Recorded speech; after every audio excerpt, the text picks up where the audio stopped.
everybody, what is going on? It is Dunbar Snackbar with MLB 14 the show, and we've got some athletics franchise coming your way. So this is going to be the first game that we're going to have in MLB 14 the show where the Athletics face somebody else in the AL West. So you can see we started off pretty strong. We're 3-1. We ended up getting 2 out of the 3 games with the Indians, and then we won our last game against the Mariners here. We were even facing King Felix. So that's always good to get that kind of win early on in the season. So we're going to look to see if we can get 2 games out of the series here. We're going to start things off in the top of the first. You can see Scott Kazmir is going to be the starting pitcher for the Athletics today. Very first pitch of the game goes over Morales' head. Didn't even try to go for it, which was a little disappointing. But that's going to be a leadoff single for the Mariners here in the game. So that's all right. First pitch, swung at it. We're good. A couple pitches later, though, this is going to go to Morales, but a weak throw over to Lowry covering second, and then Kazmir not able to get to first in time, which was a little disappointing because I figured he would have been able to cover the bag right when the ball was hit. But no double play. All right, here we go with Robinson Cano, lefty versus lefty now. So this is going to go in between Callaspo at second and Morales at first. And he was running on that one too, so able to get on over to third. A really good play by the Mariners. That'll put runners at the corners. And on the 3-1 pitch, Hart's going to get a free base. It's going to be ball 4. That'll load up the bases for Kazmir here in the first. So already we're facing a real problem as the Mariners just seem unstoppable right now. So anything really that's hit will bring him home, like a fly ball like this. So Cespedes, I'm going to try and curl hop it home, but that throw over to Jaso is not going to be on target. And so we're going to see Millar come home. All right, 1-0 now. Gutierrez at the plate. 2 outs. Runners on first and second, and this is going to be another base hit. Cespedes will use all of his momentum to try and bring that home. So again, bases are loaded. All right, this is not good. This is not how I like starting games off. Okay, come on. Lowry gets it. The throw over to first will end the inning. So we're very fortunate with everything that happened that we only allowed just 1 run. So here we go. Coco Crisp with a deep hit into right field. Right when it came off the bat, he knew that that one was going to be gone. So just like that, we tie up the game. Completely different ways of doing it too. Mariners just getting a lot of people on base, a lot of hits, a walk. And I do it with just a home run. Now, this is one of the things that I like about Coco Crisp. Not only does he hit well and have some speed, but he can also hit for power, too. Wouldn't be surprised if we see about 20 home runs or so out of him this year. And this is actually the second time I've been able to get a home run with him. If you recall the spring training game, you were able to see a solo shot out of him there, too. Another couple pitches later, Jed Lowry. Game tied at 1. Now, Robinson Cano showing some real range right there and some decent fielding as he throws across his body to get Lowry out at first.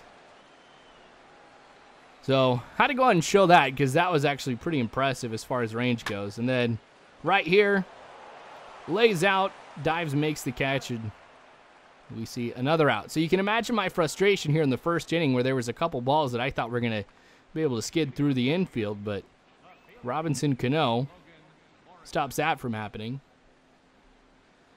All right, top of the second, Kazmir starting things off with a strike.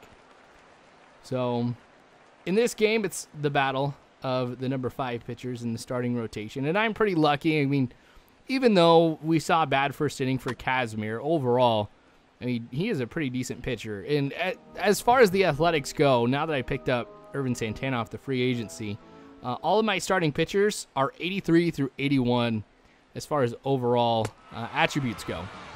So for me, that's pretty solid. I mean, I'm impressed with that. No, I don't have like a phenomenal starter or anything like that. Like nobody that stands out as like an elite pitcher, you know, no 99s or anything like that. But, you know, means 1, 2 pitchers, I might be at a little bit of a disadvantage. But 3, 4, and 5, I feel like I, will outclass whoever I'm facing. So Jaso now up at the plate. We've got Reddick at first as he had that single that you saw just a little bit ago. And Jaso with a deep fly ball into left center. Not deep enough, so that'll go ahead and end the inning. Here's Robinson Cano with his second at bat here in the third inning. He's going to get a base hit too, so 2 at bats. Oh, Coco Crisp having some problems. 2 at bats, 2 hits for Cano.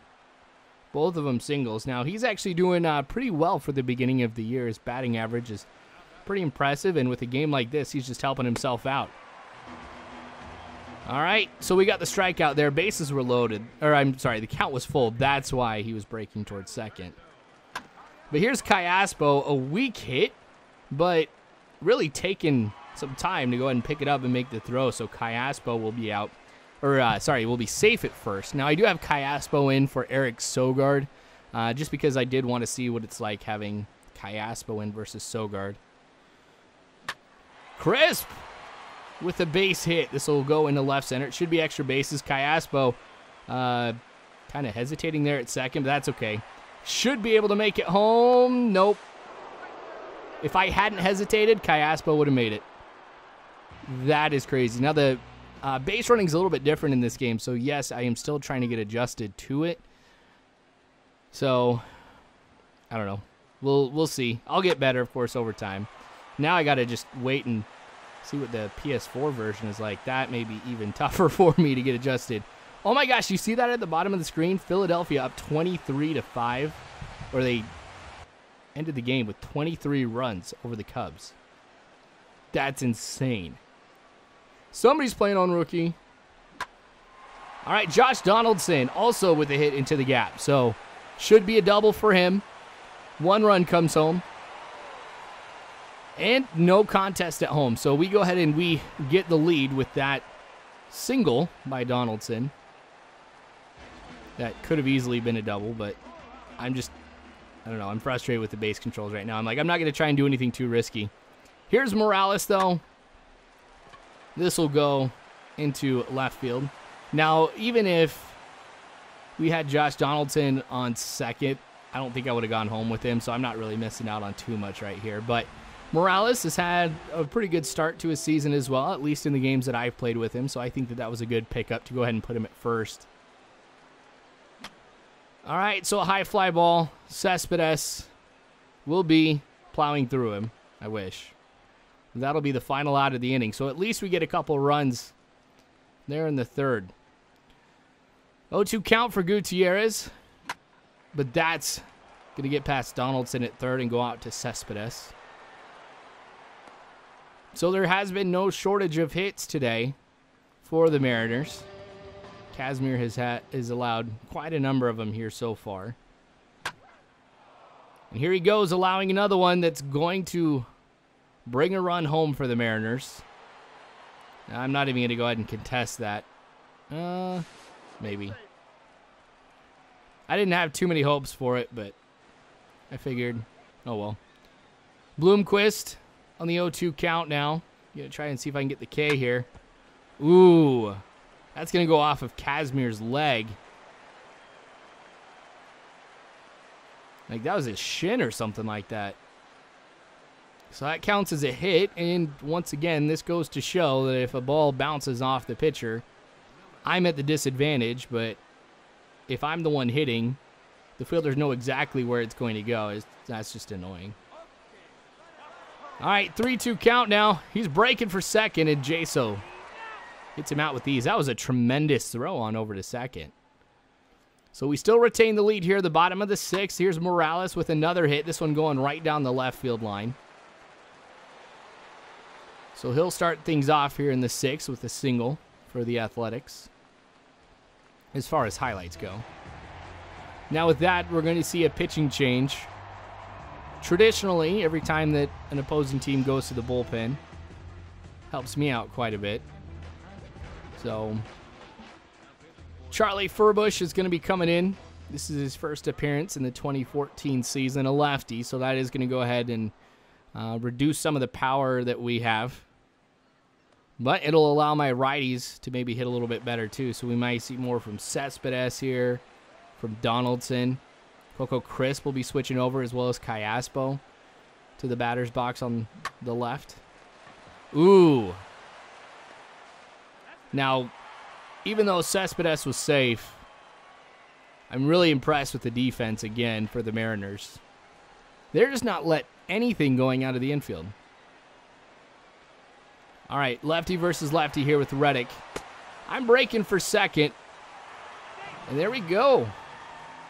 Now that's Cespedes' first stolen base of the season. I really saw an opportunity to be able to steal since Furbush's delivery is a little bit longer than normal.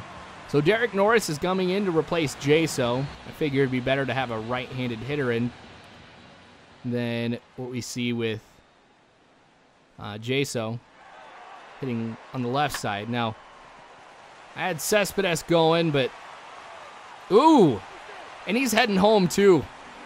I figure on a play like that with 2 outs, round third, come home, it works out because that gives us the 4th run of the game. So Medina now pitching for the Mariners. We'll see what that will do for them. Here we are in the top of the 8th. Still have Kazmir in. He's been pretty effective with the pitches that he's been throwing today. Mainly because the Mariners are having no hesitation being able to swing on the first pitch. And I think that's really what's allowed them to be able to get the hits here in this game too.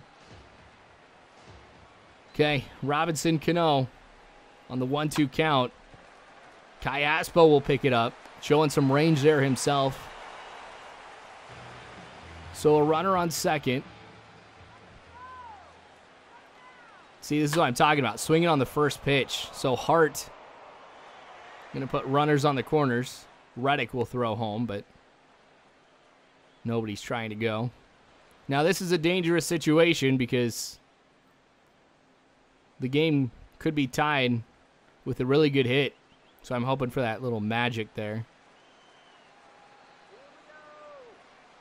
And a little chopper. So Donaldson will start it off over to Cayaspo, and Morales gets pulled off of the bag. So a run comes home. And that is frustrating. Inning could have been over. No run allowed. With this deep fly ball into right field. Reddick is going to quickly throw it in. Come on. Yes. I don't even know how that's humanly possible, but it worked. We prevent the run to tie the game. Reddick slapping this one here. Cano again showing that tremendous range. And that's it. So here we are in the top of the 9th. I'm bringing in Sean Doolittle. The only other time that he's pitched was when we saw him in the previous game. So I am going with a closer by committee. So we started off with the strikeout, which is good. But the whole plan is if we're going up against a lineup that's going to consist mostly of left-handers, I am going to go ahead and I'm going to bring in Doolittle to close. So these last couple games that I've posted here, that's what's been the case. So Cayaspo with an easy ground ball. Didn't really have to move that much to make the play. Now, I don't know if I'm going to go ahead and keep Cayaspo in. I mean, I might switch back and forth between him and Eric Sogard because Eric Sogard is my favorite player in baseball right now. Hashtag nerd power. All right. So this could be it. Reddick not able to get there. That's probably one where I should have dived. I mean, it was a foul ball, so I'm really not missing out on too much at all. But I figured, hey, the game is on the line. So might as well play it safe here. Still 4-3. Now we are at the bottom of the Mariners lineup, which is beneficial for me because that means I've got a better chance of being able to get out of this without allowing any runs or even any hits for that matter. And Doolittle, so far here in the top of the 9th, has been doing pretty well. Ooh, swing and a miss for strike 3 and out number 3. And that's going to go ahead and end the game. So a close one here. Athletics win 4-3. Play of the game has to be that play at the plate where we got that out to prevent that 4th run. But Wasn't necessarily a pretty win, but I will take it nonetheless. So thanks for watching, you guys. I sure do appreciate it. More Athletics franchise to come later on, so make sure you subscribe if you haven't already. You can follow me on Facebook, Twitter, all that great jazz, but you guys are phenomenal people. You really are. Thank you again for watching, and as always, you guys, I hope you have a good one.